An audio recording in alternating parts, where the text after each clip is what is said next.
the most powerful force that can change your life. The ability to motivate yourself. This isn't just another talk about success. This is about awakening the giant within you that's been waiting to emerge.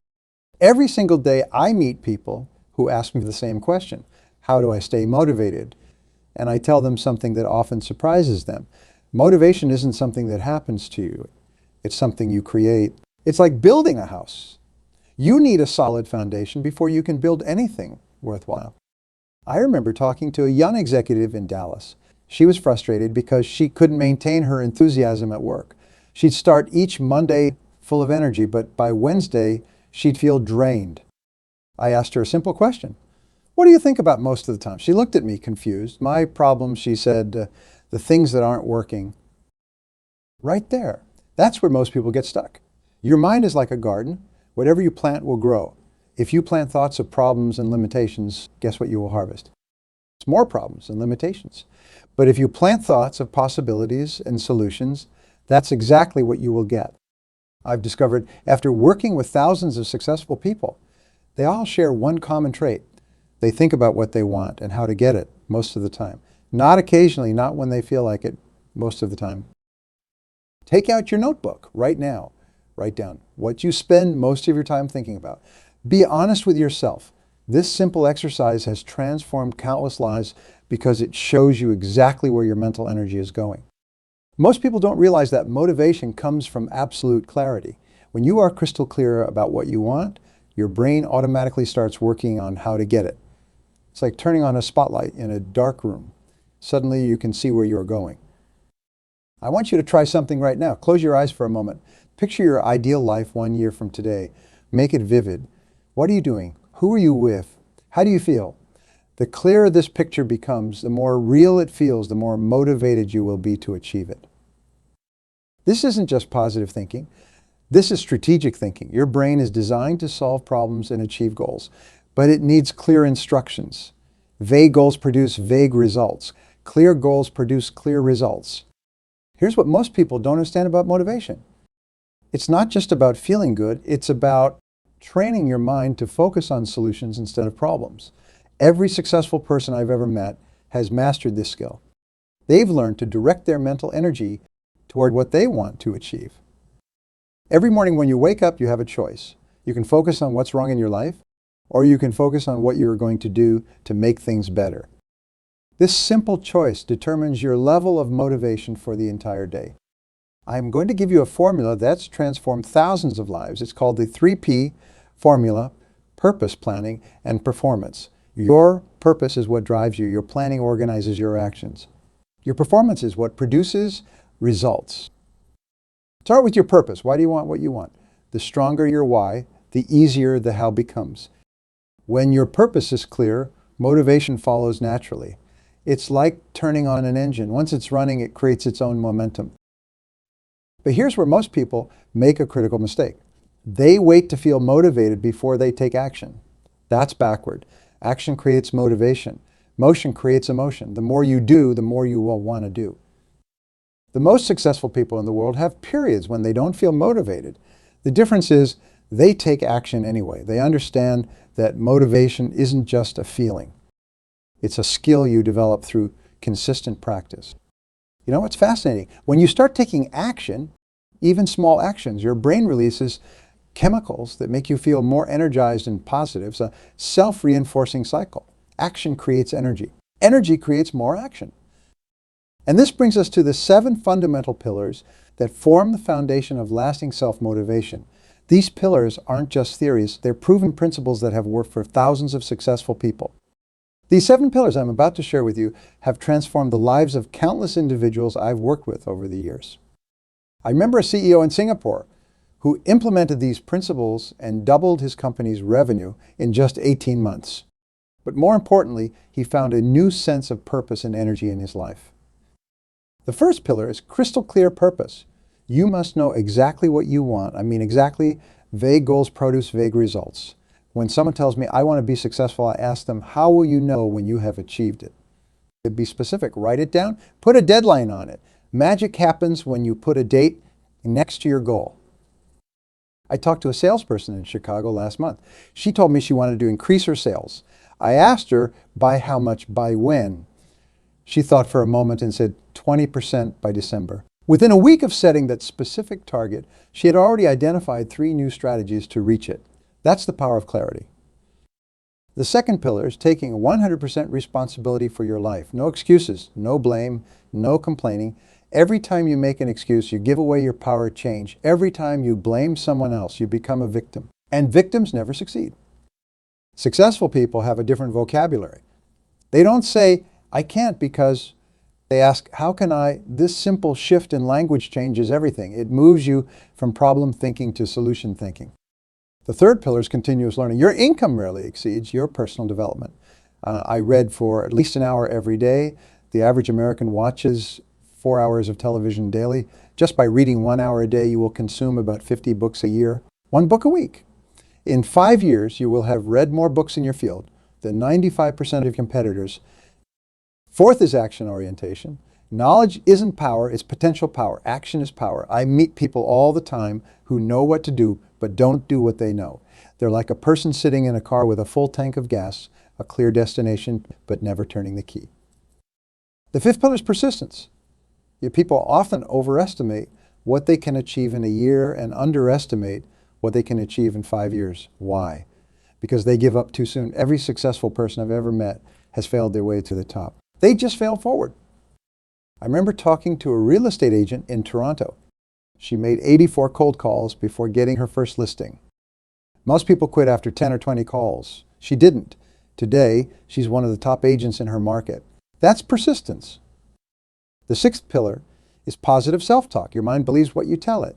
When you catch yourself saying, I can't afford it, replace it with, how can I afford it? When you think this is impossible, ask yourself, what would make this possible? Your internal dialogue shapes your reality. And the seventh pillar, this one's crucial, is physical vitality. Your body and mind are connected. When your body's tired, your mind gets tired. When your body's energized, your mind gets energized. Exercise isn't just about health.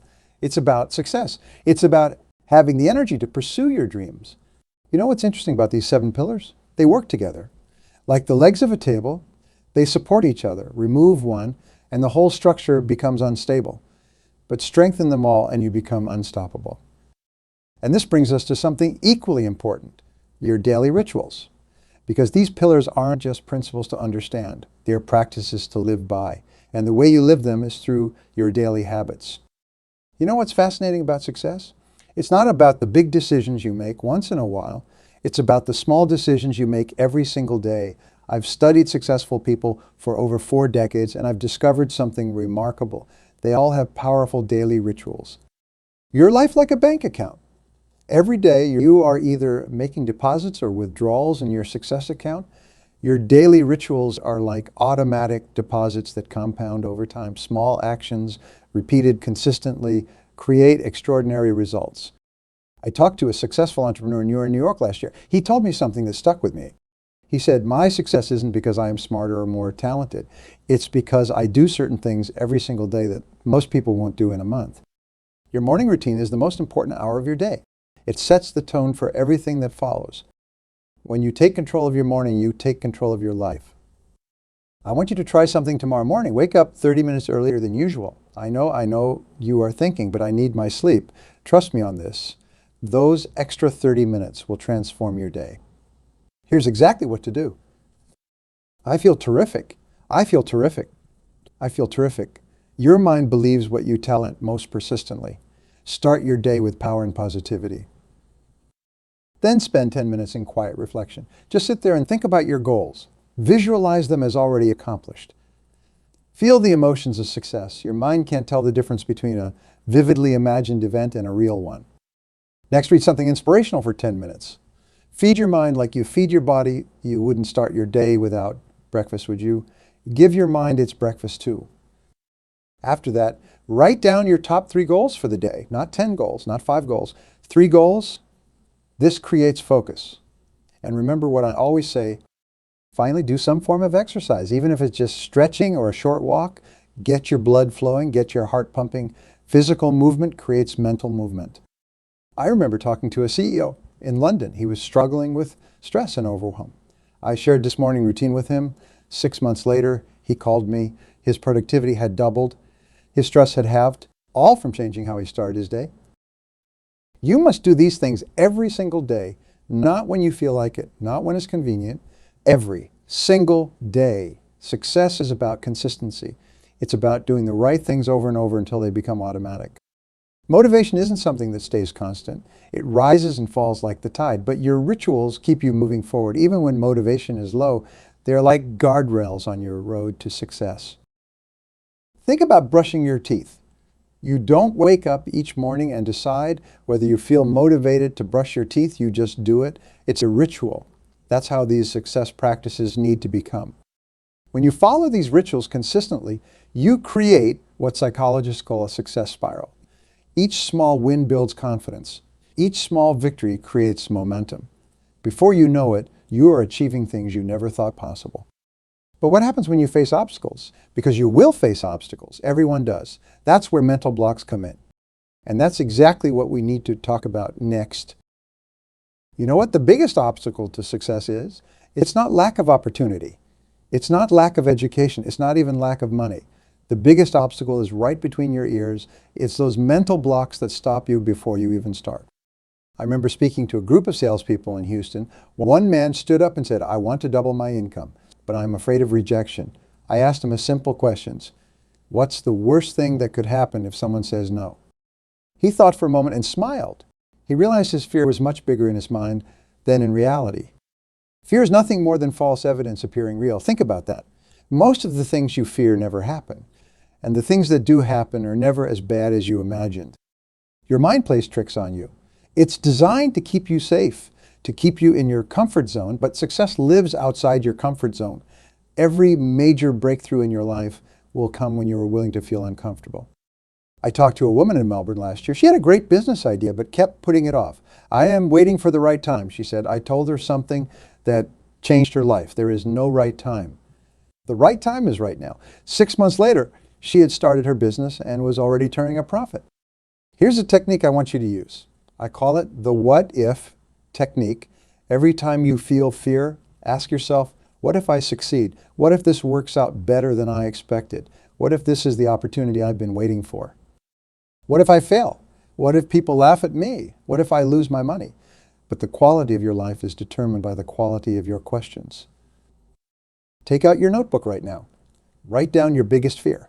Now next to it, write down what would happen if you faced that fear and succeeded. Feel the difference in energy between focusing on fear and focusing on success. I worked with a public speaker in Toronto. He was terrified speaking to large groups. Every time he got on stage, his hands would shake. I told him something that transformed his perspective. The audience wants you to succeed. They're on your side. Today, he speaks to thousands and loves every minute of it. Act as if it were impossible to fail. Just for one day, act as if success was guaranteed. Watch how differently you behave. Watch how your energy changes. Watch how opportunities suddenly appear. Courage isn't the absence of fear. It's moving forward despite the fear. Every successful person you admire feels fear. The difference is they've learned to use fear as fuel instead of letting it become a barrier. You know what's interesting about mental blocks? They dissolve when exposed to action. The more you do what you fear, the less power that fear has over you. It's like walking through a dark room. The first step is scary, but each step makes the next one easier. You don't have to face your fears alone. And this brings us to something crucial, the power of your network, because the people around you, you can either lift you up or pull you down. You know what's amazing about success? It leaves clues. And one of the biggest clues I've discovered is this: your income, your lifestyle, your level of achievement will tend to be the average of the 5 people you spend the most time with. Think about that for a moment. Look around you right now. Who are your 5 closest associates? I remember meeting a young entrepreneur in San Francisco. He was frustrated because his business wasn't growing. I asked him about his network. He said, "I spend most of my time with my old college friends. They all have stable jobs and think I am crazy for starting a business." Right there. That was his problem. When you are trying to fly with eagles, you can't hang around with turkeys. I don't mean that unkindly. Some people are perfectly happy where they are, and that's fine. But if you want to achieve extraordinary things, you need to surround yourself with extraordinary people. I talked to that same entrepreneur 6 months later. He had joined a business mastermind group, started attending industry conferences, and found a mentor. His business had grown more in those 6 months than in the previous 2 years. That's the power of your network. Your network isn't just about business connections. It's about energy. Some people are energy creators. They lift you up, inspire you, push you to be better. Others are energy drainers. They complain, criticize, and pull you down to their level. Take out your phone right now. Look at your recent calls and messages. Are you spending time with energy creators or energy drainers? This isn't about being judgmental. It's about being intentional with your time and energy. You know what successful people do differently? They actively seek out people who are ahead of them. They find mentors. They join masterminds. They attend events where successful people gather. They understand that success is a team sport. I met a real estate agent in Miami. She was doing okay, making about $60,000 a year. Then she joined a high-level mastermind group with top producers in her industry. It cost her $25,000, more than she thought she could afford. But within a year, her income had tripled. Why? Because she was suddenly surrounded by people playing at a higher level. When you change your peer group, you change what's possible. When everyone around you is thinking bigger, taking bigger actions, achieving bigger results, your own standards automatically rise. You can't help but level up. Have you ever noticed how your energy changes depending on who you are with? Some people make you feel like you can conquer the world. Others make you feel like crawling back into bed. That's not coincidence, that's energy transfer. You don't have to cut people out of your life. Just be strategic about who gets your best time and energy. Spend more time with those who inspire you and less time with those who drain you. The network you want does not exist. You have to create it. You have to be proactive. You have to reach out. You have to add value first. Success isn't about taking, it's about contributing. When you start moving toward your goals, something magical happens. You start attracting people who are moving in the same direction, but you have to take the first step. You have to create momentum. And that brings us to something crucial, how to create unstoppable momentum in your life. You know, what's fascinating about success, it's like pushing a heavy boulder. The hardest part is getting it to move that first inch. But once it's moving, it becomes easier and easier to keep it rolling. That's momentum. And once you understand how to create it, your life will never be the same. I remember talking to a struggling writer in Boston. She had been trying to write a book for 3 years. Every time she sat down to write, she felt overwhelmed. I told her something that changed everything. Don't try to write a book, just write 1 page. Do that every day. 6 months later, she had completed her first manuscript. Most people fail because they try to do too much too soon. They set huge goals, get overwhelmed, and quit. But success does not work that way. Success loves speed, but it loves small speeds done consistently over time.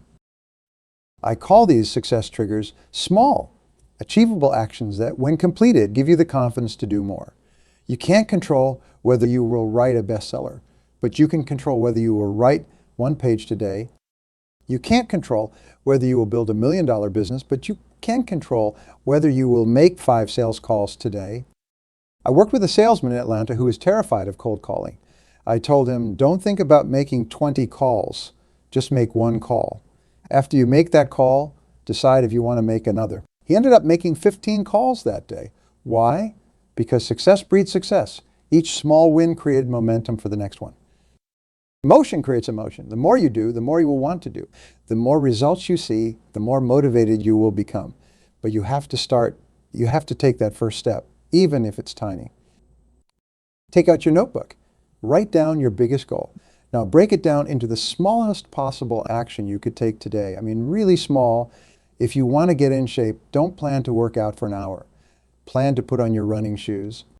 That's it. Just put them on. You know why this works? Because it bypasses your brain's resistance to change. Your brain does not panic about putting on running shoes, but once they're on, you might think, well, I might as well walk to the end of the driveway. And before you know it, you have completed a 10-minute walk. I talked to a businessman in Vancouver who used this principle to transform his company. Instead of trying to double sales overnight, he focused on increasing each sale by just 10%, just 10%. That seemed manageable. Within a year, his company's revenue had grown by 63%. Momentum isn't just about action. It's about tracking. When you measure your progress, no matter how small, you create psychological momentum. Your brain loves to see progress. It motivates you to keep going. Everyone starts at zero. Every successful person you admire started with one small step. They didn't wait for perfect conditions. They created their own momentum through consistent action. But here's what most people don't understand. And this brings us to the ultimate secret of self-motivation. You don't need to feel motivated to take action. In fact, action often comes first and motivation follows. You know what the biggest myth about motivation is? Most people think you need to feel motivated to take action. But I'm going to tell you something that might shock you. The most successful people in the world don't wait for motivation. They take action first, and motivation follows. I remember talking to an Olympic athlete in Sydney. She told me something profound. She said, I don't always feel like training at 5A, but I do it anyway. And you know what? By the time I am 10 minutes into my workout, I feel fantastic. That's the secret right there. Motivation isn't something that happens to you. It's something that happens because of you, because of what you do. It's like starting a car on a cold morning. You have to turn the key first, then the engine warms up. I worked with a business owner in Chicago who was stuck in a rut. He kept waiting to feel inspired before making important calls. I told him, make the calls first. The inspiration will come. He didn't believe me at first, but he tried it. And guess what? After the third call, he was in flow. He ended up making 20 calls that day. Motion precedes emotion. Action precedes motivation. Success isn't about feeling good first. It's about doing good first. The feelings follow the actions. And this brings us to the most important decision you can make right now. Will you wait for motivation, or will you create it through action? Will you wait for the perfect moment, or will you make this moment perfect through your decision to act? Everything we have talked about today, the foundations, the pillars, the rituals, overcoming fears, building your network, creating momentum, it all comes down to this one crucial truth. The power to change your life is in your hands right now. Not tomorrow, not when you feel ready, right now. Take out your notebooks one last time. Write down one action, just one, that you commit to taking today. Not tomorrow, today, because that single action backed by decision could be the beginning of everything you have dreamed of achieving. As I stand here looking at each of you, I see unlimited potential. I see dreams waiting to be fulfilled. I see goals waiting to be achieved. But most importantly, I see decisions waiting to be made. Everything we have discussed today means nothing without action. Knowledge isn't power, it's potential power. The real power comes from taking action on what you know. Right now, in this moment, you have a choice. You can walk out of here and let these ideas fade away like so many other good intentions. Or you can make a decision, a real decision to take control of your life starting today. I want you to do something right now. Take out your notebook one last time. Write down your number one goal, put a deadline on it, list 3 actions you can take in the next 24 hours toward that goal. Now, look at what you have written and make a commitment to yourself. Not a weak promise that you will try. A rock-solid commitment that you will do these things no matter what. Remember this. The best time to plant a tree was 20 years ago. The second best time is right now. Your time is now. Your moment is now. Stand up, take action, make it happen. Thank you, and God bless.